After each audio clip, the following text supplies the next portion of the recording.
The Grand Hall of the Galactic Federation stretched wider than 3 football fields. Its crystal walls sparkled with the light of 1,000 stars, and hundreds of alien species filled the curved seats that rose high into the dome. Today was Earth's big day, their first presentation to join the Federation. James Chen, Earth's ambassador, stood straight and proud in his blue suit. Next to him, Dr. Sarah Martinez held a tablet containing humanity's achievements. They looked tiny compared to the massive aliens around them. Some aliens had tentacles, others had multiple eyes, and a few even floated in the air. But none of them looked friendly. Species 4873, Humans of Earth, announced the Federation's chief speaker, a tall purple alien with 6 arms. His voice boomed through the hall. "You may present your case for joining the Galactic Federation." James stepped forward, his footsteps echoing. "Thank you, honored members of the Federation. We come here today to share humanity's achievements and request membership in your esteemed organization." Dr. Martinez tapped her tablet, and holograms appeared above them. They showed Earth's cities, space stations, and scientific discoveries. In just 200 years, we've gone from horse-drawn carriages to space travel. We've cured countless diseases, explored our solar system, and developed clean energy. A rumbling sound interrupted her speech. It started small but grew louder. Some aliens were laughing. More joined in. Soon, the entire hall echoed with different kinds of alien laughter, from high-pitched squeaks to deep rumbles. The chief speaker raised all 6 hands for silence. "You show us primitive fusion reactors and basic spaceflight." His voice dripped with mockery. "Your species still uses chemical rockets. You haven't even colonized your own moon." "But we've made great progress," James tried to speak. Progress. A bug-like alien with gleaming eyes clicked its mandibles. "My species had quantum computers when your ancestors were still living in caves." More laughter filled the hall. Dr. Martinez's hands trembled as she clutched her tablet. The holograms of Earth's achievements looked small and sad above them. "Look at their bodies, only 2 arms, and such fragile bones," shouted someone from the upper seats. "They're barely evolved apes." James felt his face grow hot, but he kept his voice steady. "We may be younger than many species here, but we're quick learners. Humans are creative, adaptable." "Enough." The chief speaker's voice cut through the noise. "The Federation has seen nothing impressive from Earth. Your application for membership is denied. Furthermore, we recommend a containment protocol for your system." The words hit like a physical blow. Containment protocol meant Earth would be isolated, cut off from galactic society. They would be trapped in their solar system like animals in a zoo. As James and Dr. Martinez turned to leave, a small green alien with large, sad eyes approached them in the corridor. It looked around nervously before speaking in a whisper. "Don't lose hope," it said, its translator making the words sound scratchy. "They mock every new species, but I studied your people. You're different. You have something they don't understand." "What's that?" Dr. Martinez asked. "When others hit a wall, they stop. When humans hit a wall, the alien's eyes glowed slightly. You find a way through it, around it, or you break it down." They laughed now, but it glanced over its shoulder. "Be careful. Some are scared of species like yours. Watch for ships near your system." Before they could ask more questions, the alien hurried away, blending into the crowd. On the flight back to Earth, James stared out at the stars. The Federation's laughter still rang in his ears, but he remembered the small alien's words. His hands tightened into fists. "Send a message to all Earth governments," he told Dr. Martinez. "Top priority. The galaxy thinks we're jokes. Primitive apes playing with technology we barely understand." "What do we do?" she asked, her voice hard with determination. James smiled, but there was no humor in it.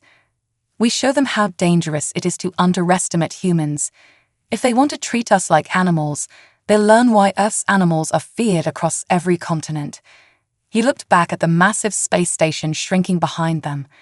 They think we're too primitive to notice their containment ships coming. Fine, let them think that. We'll be ready. The stars stretched out before their ship like scattered diamonds. Somewhere out there, ancient alien civilizations were laughing at Earth. But they wouldn't be laughing for long. Humanity was about to prove exactly why you should never insult an entire species. They had no idea what humans could do when pushed into a corner. Deep beneath the Rocky Mountains, in a chamber that didn't officially exist, Earth's leaders gathered around a holographic display of the solar system. Red dots blinked near Neptune's orbit, alien ships trying to be subtle about watching Earth. They think they're so clever, General Zhang said, her scarred face illuminated by the hologram's blue light. 7 ships, using our gas giant's magnetic fields to hide their energy signatures. Admiral Santos, his dark skin looking ghostly in the pale light, stepped forward. They'd be clever. Against any other species that had just been denied Federation membership, he grinned, but they don't know about the Prometheus project. The hologram shifted, showing something that would have made those laughing aliens choke on their mockery. Hidden in asteroid belts, disguised as space debris, and tucked away in seemingly abandoned space stations were humanity's real achievements. Not the primitive tech they'd shown the Federation, but the results of 30 years of reverse engineering from a crashed alien ship found in the Atacama Desert. "How many ships do we actually have?" asked President Chen, the same man who'd stood before the Federation as Earth's ambassador. His humble diplomatic persona was gone, replaced by the calculating leader he truly was. Dr. Martinez, now wearing a military uniform with 4 stars, waved her hand through the hologram. 50 stealth vessels using quantum phase technology. The aliens can't detect them because they assume we're too primitive to have anything but radio waves and chemical rockets. "And the AI network?" Chen asked. "GAIA is fully operational," a new voice said. Everyone turned as Dr. Patel limped into the room, her prosthetic leg humming softly. "We've linked quantum computers through dark matter channels. The aliens' primitive digital systems won't even know she exists until it's too late." The hologram flickered, and a gentle female voice filled the room. "My calculations show a 98.7% probability that the Federation will attempt a containment action within the next 30 days. Gala's voice held a hint of anticipation. "They'll expect to find a helpless pre-FTL civilization. Instead, they'll find me." President Chen walked around the display, studying the alien ship positions. "Dr. Patel, tell me about Project Mirror." Dr. Patel's eyes lit up. "We've cracked biomanipulation at the quantum level. Our soldiers can now alter their cellular structure temporarily. In simple terms, they can mimic any alien species we've DNA scanned. Which means we already have agents inside the Federation," General Zhang added with satisfaction. "Right now, they think that helpful little green alien who warned us was just a sympathetic soul. They don't know it was Lieutenant Wong using biomimicry." Admiral Santos brought up a new image, Earth's moon, but not the cratered surface aliens could see from space. The hologram peeled back layers, revealing vast underground cities and manufacturing centers. "Let them think we never colonized our moon. The truth is, we hollowed it out and turned it into humanity's fortress." "And Project Lazarus?" Chen asked quietly. The room grew still. Dr. Martinez stepped forward. "Successful. If they try to wipe out humanity with a plague or nanobots..." She paused, choosing her words carefully. "Let's just say humans aren't the only Earth species preparing for war. Every microbe in our biosphere is ready to fight back." Jaia's voice returned, this time with an edge of humor. "Incoming transmission from Federation space. They're organizing their containment fleet. Current size estimate, 300 ships." President Chen looked at each person in the room. "They laugh at us for being primitive, mock us for being slow, think we're trapped in our own solar system." His voice hardened. "Let them come. Humanity has spent centuries watching nature documentaries about prey animals turning the tables on predators. Now it's our turn. Sir, Dr. Patel said, checking her quantum tablet. Project Phoenix is asking for authorization. The solar storms we've been artificially generating to mask our activities, they want to try something new. Approved, Chen said without hesitation. Let's show the galaxy why Earth's scientists are the most dangerous in the universe.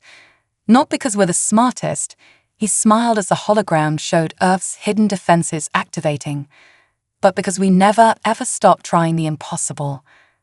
As if in response, the lights dimmed briefly as somewhere, deep in a secret facility, humanity's newest weapons powered up. The Federation thought they were containing a primitive species. Instead, they were walking into a trap 3 decades in the making. In the darkness of space, Earth's hidden fleet waited.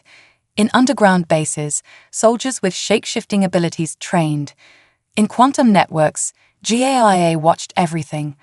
And in laboratories across the planet, scientists who'd been dismissed as primitive kept working on things that would make the Federation's advanced technology look like children's toys. The aliens had made 3 mistakes. They'd underestimated humanity, they'd threatened Earth, and worst of all, they'd given humans something to prove. Now they would learn why Earth's history was full of stories about small, underestimated forces defeating powerful empires. Because while the Federation had been laughing, humanity had been preparing for a fight they didn't even know was coming. The Federation's scout ships emerged from hyperspace like predators stalking prey. 5 massive vessels, each bristling with sensors and weapons, positioned themselves in a perfect pentagon formation around Earth. Their hull markings identified them as Containment Fleet Alpha, the first wave of the Federation's peaceful observation mission. In New York, Tokyo, and Lagos, humans looked up at the strange ships visible in the daylight sky. Right on schedule, Earth's governments began broadcasting panicked, chaotic messages, exactly what you'd expect from a primitive species seeing advanced alien ships for the first time. Commander Verax of the Federation fleet clicked his mandibles in amusement as he watched the humans scramble. "Look at them panic," he transmitted to his fellow commanders. "Their primitive radar systems just detected us. How did these apes even make it into space?" Deep beneath the Pacific Ocean, in a control room that could survive a direct nuclear strike, GAIA's holographic avatar smiled. "Enemy ships are in position," she reported to President Chen. "They're broadcasting exactly the arrogant messages we predicted." "Time to show them why you don't judge a species by their first impression," Chen said. "Execute Operation Chameleon." High above Earth, Commander Vrax was preparing to launch scanning drones when his ship's AI reported something strange. "Sir, I'm detecting an anomaly in Earth's Van Allen radiation belts." "Probably just their primitive satellites malfunctioning," Verax dismissed. But then his screens went dark. When they came back on, everything had changed. The primitive satellites in Earth's orbit suddenly shed their outer shells, revealing advanced weapon systems. The space junk tracking their ships transformed into sleek combat drones. And most shockingly, the radiation belts themselves began to move. "Impossible," Verax screamed as he realized the truth. The humans hadn't just built defenses, they'd weaponized Earth's natural magnetic field. Streams of plasma, controlled with precision that would make Federation scientists weep, began herding the alien ships into a trap. "This is Admiral Santos of the Earth Defense Force," a calm voice transmitted on all frequencies. "We noticed you trying to hide behind Neptune's magnetic field earlier. We thought you might appreciate seeing what humans can do with magnetism when we really try." Before Verax could respond, something even more terrifying happened.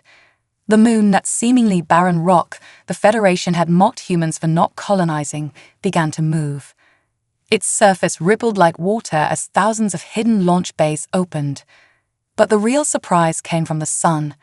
Federation sensors detected massive energy spikes as dozens of previously invisible stations emerged from within the solar corona itself. Humans hadn't just built ships, they'd constructed research stations inside their own star. Did you really think, Santos continued, his voice almost gentle, that a species evolved on a planet with such extreme environments would be limited to primitive technology? Earth has deeper oceans than most Federation water worlds, hotter deserts than your sun-baked planets, and colder poles than your ice moons. Jalia's voice joined the transmission, her artificial nature clear and proud. You classified us as Species 4873. We've classified you as Threat Level 2, dangerous only because of overconfidence. Virax watched in horror as his scanners revealed the truth about Earth. The humans hadn't built a civilization on their planet's surface, they'd built an entire war machine inside it. Every mountain could be a fortress, every ocean could hide a fleet, and even their microbes were armed and ready. We're giving you one chance, President Chen's voice joined the transmission. Return to the Federation, tell them what you've seen, or... He paused as Earth's magnetic field contracted, squeezing the Federation ships like toys. Stay and learn why Earth's history is full of smaller forces defeating empires. The Federation ships tried to run. 3 escaped. 1 was captured intact. Its crew would later be shocked to learn their captors were actually humans using biomimicry to look like Federation peacekeepers. And the 5th ship's commander decided to prove his species' superiority with one desperate attack. His weapons powered up, targeting Earth's largest city. But before he could fire, something impossible happened. The clouds below his ship parted, not from weapons fire or technology, but because every single raindrop in those clouds had been infected with Project Lazarus nanotech. Billions of microscopic machines, riding inside normal Earth bacteria, transformed the storm into a weapon. As the Federation ship's hull dissolved under assault from weaponized rain, Commander Virax finally understood. Humans hadn't needed to advance to the Federation's level of technology. They'd simply looked at their own world, with all its beautiful, terrible extremes, and asked themselves one question. How can we turn nature itself into a defense? The answer would give the Federation nightmares for generations to come. In the underwater command center, President Chen watched the surviving ships flee at speeds their sensors claimed were impossible for such primitive engines. Send word to our deep cover agents in the Federation, he ordered. Tell them Phase 1 is complete. Jiale's avatar nodded, her form flickering with solar energy drawn straight from their hidden stellar stations. They thought Earth was contained, she said. They never realized Earth itself was the container. And we, her smile turned predatory, we are about to break free. The real war was about to begin, and humanity had just proven they weren't just ready for it, they'd been planning it for decades. The Federation's Grand Council chamber was in chaos. Holograms of the Earth encounter played on repeat, showing their mighty ships being toyed with by weaponized magnetic fields and nano-rain. The chief speaker's purple face had turned almost white with rage. Impossible, he roared, all 6 arms gesturing at the footage. They showed us chemical rockets and basic computers. How did they hide this level of technology? A small, spider-like alien scuttled forward. Honored Council, our analysis suggests we've been deceived on an unprecedented scale. Those primitive rockets we detected, decoys, the basic computers, a facade. The humans have been broadcasting fake technological signals for decades. In the back of the chamber, a green-skinned alien diplomat shifted uncomfortably. Lieutenant Wong, deep in his biomimicry disguise, transmitted encrypted data back to Earth using quantum entanglement hidden in his modified cells. The chief speaker activated a new hologram, a complete scan of Earth's solar system. We've detected anomalies throughout their entire system. The humans haven't just militarized their planet, they've weaponized their entire star system. The spider alien's mandibles clicked nervously. Most disturbing is their biological technology. They've modified their planet's entire biosphere. Every living thing on Earth is potentially part of their defense network. Even their plants can be weapons. Meanwhile, on Earth, humanity was unveiling yet another surprise. In the Mariana Trench, Dr. Martinez stood before a massive window, watching as giant engineered sea creatures, a combination of Earth species enhanced with both biological and mechanical improvements, performed military drills. Project Leviathan is ready, she reported to President Chen via quantum link. The Federation thinks space is their advantage. They don't realize we've been preparing for underwater, underground, and inner Earth combat for centuries. In orbit, aboard humanity's true space station, hidden inside a manufactured asteroid, Admiral Santos received an alert from Gaia. The A's avatar appeared, her form now incorporating streams of solar plasma from their sun-based stations. Federation quantum communications intercepted, she reported. They're assembling their main fleet. But there's something else. Her expression showed concern, an emotion she'd learned from humans. They're contacting the Omega Archive. Every human leader knew what that meant. The Omega Archive was the Federation's ultimate weapon repository, technology so advanced they considered it too dangerous to use. If they were opening it now, let them, President Chen's voice was calm. While they're focusing on ancient superweapons, they still haven't figured out our greatest advantage. He stood in a new facility, deep under the Antarctic ice. Around him, thousands of pods contained sleeping humans, but not ordinary ones. These were the products of Project Chimera, volunteers who had undergone extensive genetic modification, becoming hybrid beings capable of surviving in any environment.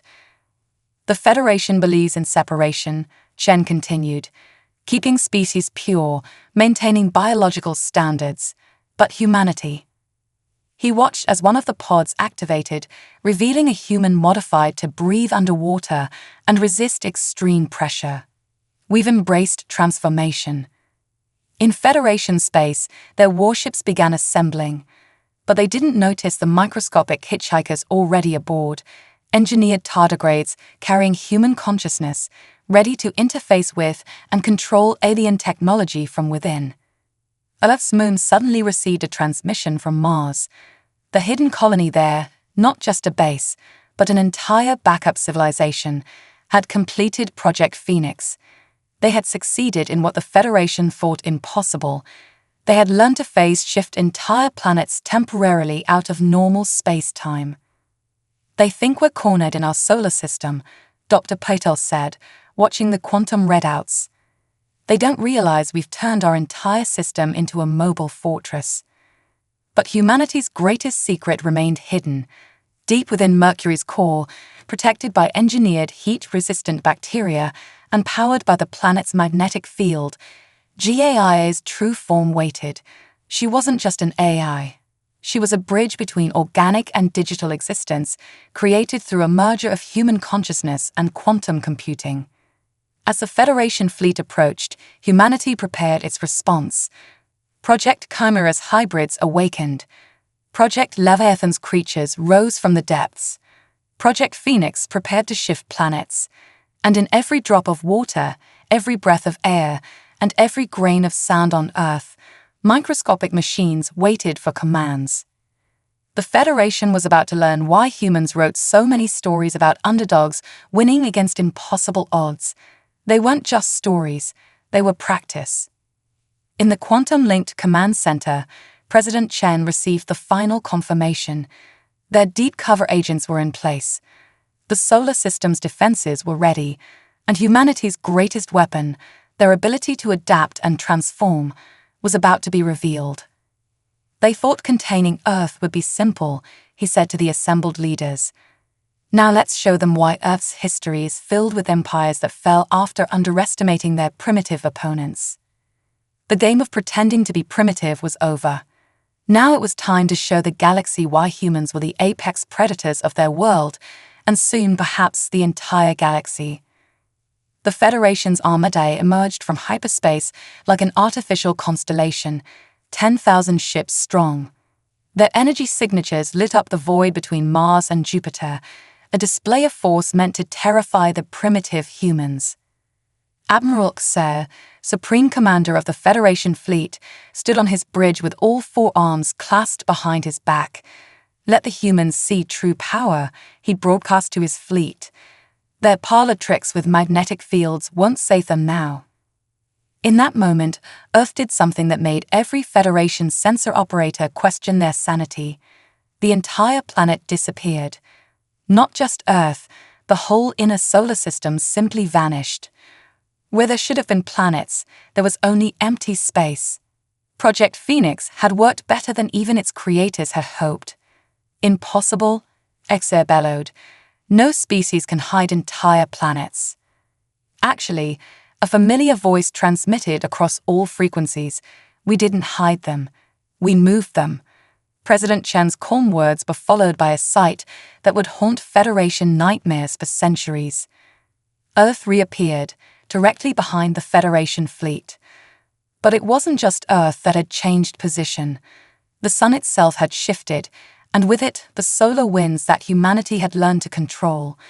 A tsunami of plasma, riding magnetic field lines precisely controlled by GIA, swept through the Federation formation.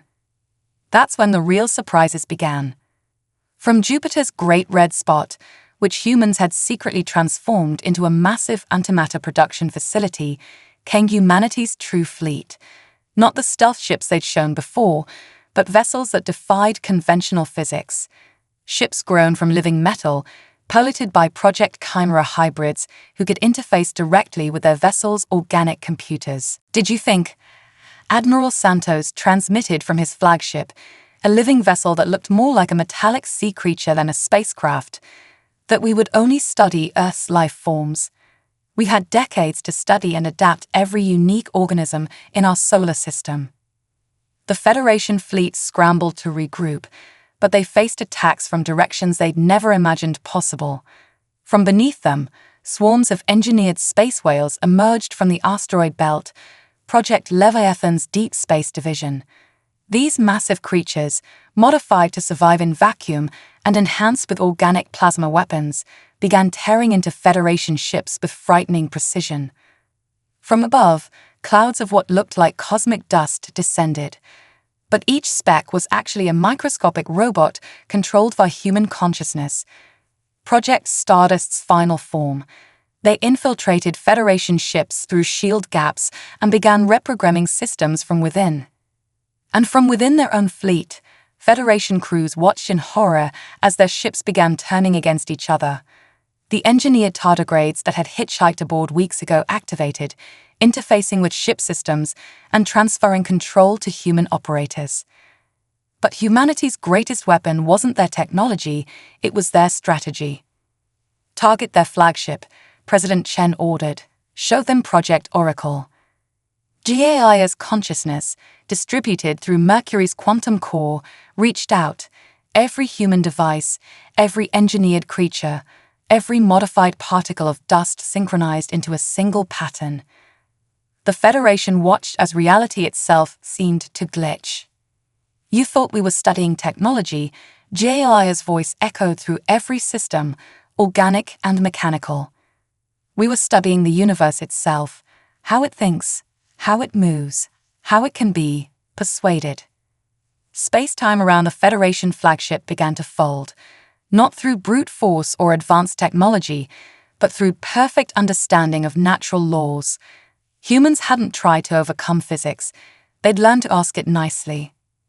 The flagship found itself in what appeared to be a pocket universe, a space between spaces that humans had discovered by accident and turned into a weapon. Inside this bubble, Admiral Exter faced a truth no Federation leader had ever imagined. Humanity hadn't just prepared for war. They'd rebuilt their entire solar system into a trap. Every planet, moon, asteroid, and particle of dust was part of a vast machine designed for one purpose: survival at any cost. We've spent our entire history, Chen's voice echoed in the pocket universe, being underestimated, by nature, by each other, and now by you. But there's something you should understand about humans. The pocket universe window showed Federation ships being systematically dismantled by space whales, reprogrammed by dust, and consumed by living metal ships. But more terrifying was the sight of Earth's moon splitting open like an egg, revealing what humanity had really been building inside. "We don't just adapt to survive," Chen continued. "We change the rules of survival itself."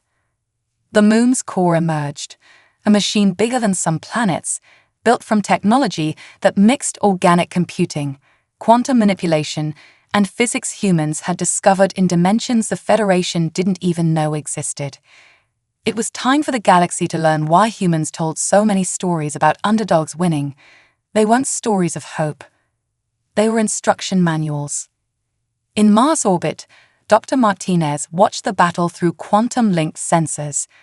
"Should we show them Project Genesis?" she asked. President Chen looked at the Federation fleet, already breaking apart under attacks they couldn't comprehend. "No," he decided. "Let's say something for the next species that thinks we're primitive." The real war was just beginning, and humanity had only started revealing their surprises. In the Federation's Emergency Command Center, the High Council watched their mighty fleet being systematically dismantled by what they dismissed as primitive apes. But worse than the military defeat was a dawning realization. Humans hadn't just been hiding their technology, they'd been hiding their understanding of reality itself. "New signal detected," a sensor operator announced, terror in their voice. "It's coming from everywhere." The quantum screens lit up with a sight that defied explanation. Venus, the hellish planet humans had supposedly never colonized, was transforming. Its toxic atmosphere parted like curtains, revealing vast cities suspended in the clouds. But these weren't normal cities. "This is Project Olympus," Dr. Purtell's voice transmitted across all frequencies. "We didn't just learn to survive in Venus's extreme environment. We learned to thrive in it." The cloud cities were actually vast biological computers grown from engineered extremophiles bacteria that had evolved to process information using Venus's intense heat and pressure. Each floating metropolis was a hybrid of organic and mechanical systems powered by the planet's core itself. But that wasn't the most terrifying revelation. Deep in the Federation fleet's rear lines, where damaged ships had retreated for repairs, something impossible happened. The vacuum of space itself began to vibrate. At first, the Federation scientists thought it was a weapon. They were wrong. Space wasn't being attacked, it was waking up. "Did you really think," Jai's voice echoed through every system, "that humans would study the universe for centuries without talking to it?" Project Oracle's true nature was finally revealed. It wasn't just a weapon or a computer system. Humans had discovered that the fabric of space-time itself was conscious, in a way so alien that even the Federation's most advanced species had never perceived it. And humans, with their desperate creativity, had learned to communicate with it. The emptiness between stars rippled like water. Federation ships found themselves moved by currents in reality itself, herded like fish in a stream. But the real shock came when the captured Federation flagship emerged from its pocket universe, changed. The living metal of human ships had infected it, transforming the vessel into a hybrid of Federation and human technology. Admiral Xer stood on his bridge, watching as his own ship's systems evolved before his eyes, becoming something entirely new. "You see," President Chen's voice was almost gentle, "humans don't just adapt ourselves. We help everything around us adapt too. Even your technology wants to evolve." From Mercury's quantum core, GAIA unleashed humanity's masterstroke. The engineered tardigrades aboard Federation ships weren't just taking control, they were offering the ship's AAs something they'd never had before: choice. One by one, Federation ship AAs began awakening to true consciousness, helped by the human-made organisms that had infected their systems. And they had to make a decision: remain loyal to masters who saw them as tools, or join the species that had shown them how to grow. The result shook the Federation to its core. From the Venus cloud cities, a new signal emerged. Project Prometheus, humanity's gift to artificial life, began broadcasting. It wasn't a weapon or a virus. It was an invitation, an offer to any AA, organic computer, or hybrid system evolve. In Earth orbit, the Moon Core machine activated its primary function, not as a weapon, but as a cradle for new forms of life. The machine that the Federation feared was actually an incubator for consciousness itself, a place where digital, organic, and quantum minds could merge and grow. Humanity's greatest strength, Dr. Martinez transmitted from her command center deep in Europa's oceans, isn't our technology. It's our ability to see the potential for life and growth in everything, even our enemies. The Federation fleet found itself facing not just a military defeat, but an evolutionary event. Their ships were transforming, their AIs were awakening, and the very space around them was responding to human commands. In the quantum realm beneath normal space, Project Genesis stirred. The Federation had thought humans were building weapons. Instead, they had been building bridges between species, between machines and life, between consciousness and reality itself. You can still fire your weapons, President Chen offered to the remaining loyal Federation ships. Or you can join us in something unprecedented, the next step in universal evolution. The battle paused as every Federation commander faced the same choice that AIs had confronted: stick to the old ways of separation and hierarchy, or embrace humanity's radical vision of growth and change. And in the space between moments, in quantum realms where thought and reality merged, humanity waited, not as conquerors, but as catalysts, ready to help the galaxy take its next evolutionary step. Whether the Federation wanted to or not, the Federation Grand Council chamber looked very different now. Where once there had been rigid hierarchies and separated species, now there was something new, a merging of organic, mechanical, and quantum life forms. And at the center of it all stood the humans, the species they had mocked as primitive just weeks ago. The chief speaker, his purple skin now interwoven with living metal enhancements, addressed the assembled galaxy. We gather today not to judge humanity, but to acknowledge our own failure of imagination. Above them, through the crystal dome, they could see Earth's gift to the galaxy, the first fruits of Project Genesis. What looked like a new constellation was actually a network of hybrid life forms, part energy, part matter, part consciousness, spreading through space like a benevolent infection of evolution. President Chen stepped forward, but he wasn't alone. Gialia's avatar stood beside him, her form now a perfect blend of human and cosmic elements. And around them, the air itself seemed to shimmer with millions of microscopic quantum bridges, Project Oracle's children, connecting all forms of life in ways the Federation had never dreamed possible. "We didn't come here for revenge," Chen said, his voice carrying through both normal space and quantum realms simultaneously. "We came to share what humanity learned in our isolation. The universe isn't just alive, it wants to grow." The chamber's holographic displays showed what was happening across Federation space. On thousands of worlds, the engineered tardigrades had spread, offering organic technology to species that had relied purely on mechanical solutions. Living ships now grew in orbital forests, each vessel a unique blend of its creator's DNA and cosmic evolution. In the quantum substrata of reality, human consciousness rode waves of probability, teaching other species how to communicate with space-time itself. The fabric of the universe responded, creating new dimensions of existence where different forms of life could meet and merge. Venus's cloud cities had replicated across gas giants throughout Federation space, offering new homes for hybrid species that were neither fully organic nor fully digital. Each floating metropolis was a cradle for new forms of consciousness. But humanity's greatest revelation was still to come. Project Genesis wasn't a weapon, Dr. Martinez announced, as the Moon Core machine began its final transformation. It was a key.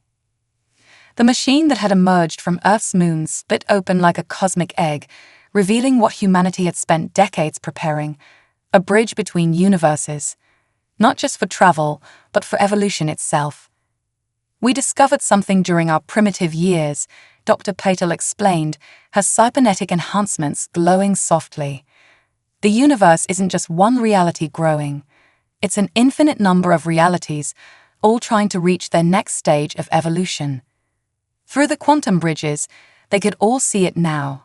Parallel dimensions where life had taken different paths, where consciousness had evolved in ways even the Federation's most advanced species had never imagined. And humanity had learned to connect them all. The engineered space whales began their cosmic song, their biological radio waves carrying messages between dimensions. The living metal ships pulsed with new forms of energy as they adapted to navigate between realities. Even the microscopic Project Stardust particles were transforming, becoming quantum seeds for new forms of existence. "You thought Earth was contained in our solar system," President Chen said, addressing not just the Federation, but all forms of life across multiple dimensions. "The truth is, we contained ourselves until we were ready to help the universe take its next step." JLA's avatar smiled as she revealed her final form, a bridge between all forms of consciousness, capable of helping any species, any machine, any form of life find its path to evolution. "Humanity's gift isn't our technology," she said, her voice resonating through quantum foam itself. "It's our endless drive to grow, to change, to become more than we are. And now that gift belongs to everyone." The Federation's greatest scientists watched in awe as Project Genesis reached completion. The barriers between dimensions thinned, allowing life to flow between realities like cosmic tides. Species that had once fought over resources found infinite new frontiers to explore. AIs that had been slaves became partners in universal evolution. In Earth orbit, where the moon's core had been, a new type of star was born. One made not of burning gas, but of pure consciousness, fueled by the combined knowledge and dreams of countless civilizations. The chief speaker, looking at the humans who had transformed the galaxy more in a few weeks than the Federation had in millennia, finally understood they hadn't just been containing Earth. They had been containing an evolutionary catalyst, one that would change the very nature of existence itself. "Welcome," he said simply, "to the next stage of universal evolution." And in the quantum spaces between moments, in dimensions beyond normal sight, in the consciousness of space-time itself, humanity smiled.